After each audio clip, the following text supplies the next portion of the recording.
G'day guys and welcome back to AdosTheGreat YouTube channel. So guys, in today's video, we are talking about the rise of Samoa, the international rugby league nation.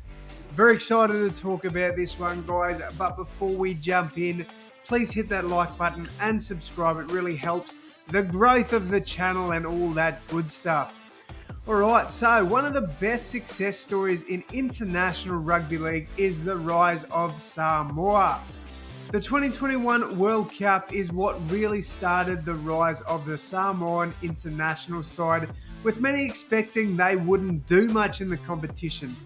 A rocky start to their campaign as they were belted 60-6 by England. Many wrote them off after that. A lot actually had them potentially missing finals. However, backed with plenty of talent and experience, they proved a lot of people wrong. The matches after the loss to England saw Samoa crush Greece in a 72-4 win, backed up by a 62-4 win over France.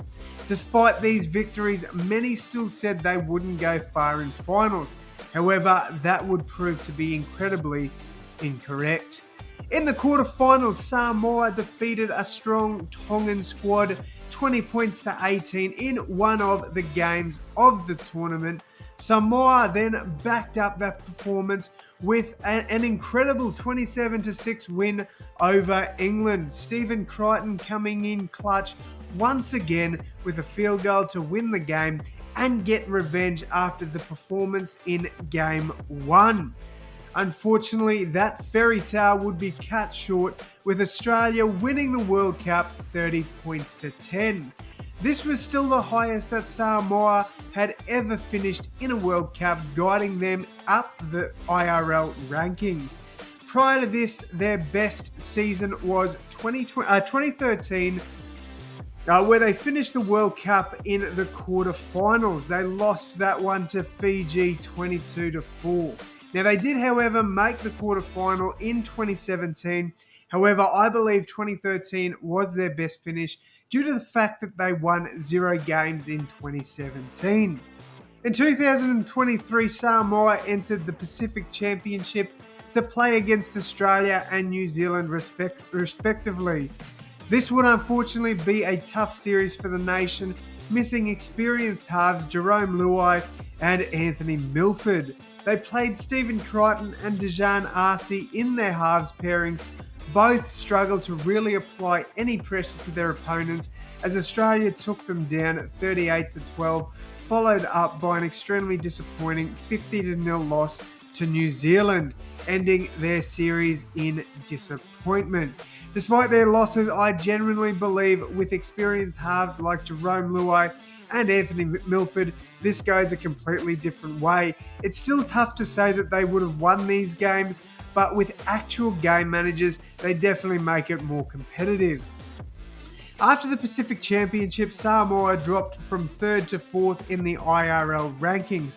Despite this fall, they are still in a strong spot ranking-wise, jumping from 8th to 4th since 2013. I understand it's unlikely, but if players like Payne Haas, Moses Leota, Tino Fa'asua Malawi, Roger Tuivasa-Sheck, or even Dylan Brown chose to represent Samoa in the future, plus with a lot of youth coming through, developing with the likes of Gordon Chen Kum Tong, Suafā Longo, and plenty more developing for the nation, then the future is bright for Samoa. Imagine a spine of Roger Tuivasa-Sheck, Dylan Brown, Jerome Luai, and Gordon Chen Kum Tong. Elite. At this stage, we don't know who Samoa will play next. The next confirmed competition is the Rugby League World Cup in 2026. However, I doubt we will have to wait until then to see Samoa play again. I've also made my Samoan dream team, so this is the best 17 that I think Samoa could potentially put together. So at fullback, Roger Tuivasa-Sheck, the wingers, Brian To'o and Ronaldo Mulatalo, centres, Stephen Crichton and Isaac Tungo. Now I know I've left Halen May out. as well as Joseph Suali'i. With Suali'i going to Union, I think that he definitely shouldn't be mentioned in this dream team. And I just think that Ronaldo Mulatalo offers a bit more there than Taylor May. The halves would look like Dylan Brown and Jerome Luai, with Moses Leota and Payne Haas up front. Wood and Chan Kam Tong at 9, Isaiah Papali'i and Jeremiah Nanai in the second row, and Tino Fa'asua Malawi at lock. Jazz Tavanga, Spencer Linu, Nelson Asofa Solomona, and Junior Baulo make up the bench. Guys, let me know, would this team trouble Australia or New Zealand? I genuinely think this team could win a World Cup, 100%. But I'd love to hear from you guys. Let me know what you think about the rise of Samoa.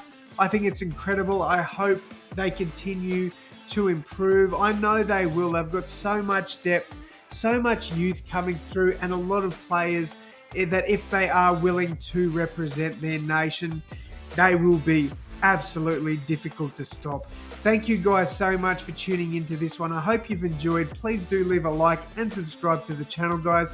And as always, my friends, I will see you in the next one. Thanks, guys.